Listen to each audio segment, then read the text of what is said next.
räägin teile ühest oma möödunud sügise seenelkäigu seiklusest. Kodus ema andis mulle vihmakindlad riided selga, panin kummikud jalga ning siis sain korvi ja seenelise noa. Ma läksin siis metsa seenele. Emme ei lubanud mul kaugele minna. Ma ju eksin muidu ära ja läksin sinna samma salu äärde oma kodu lähedale.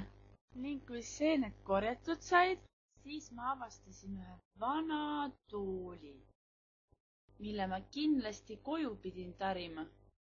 Kodus isa aitas mul tooli liivapaberiga puhtaks teha ning siis saime selle koos ära värvida punaseks. Ja nüüd on mul oma ilus tool, mille peal saan koolitükke teha. Ja praegu talvehakul on väga hea ema marineeritud seeni süüa.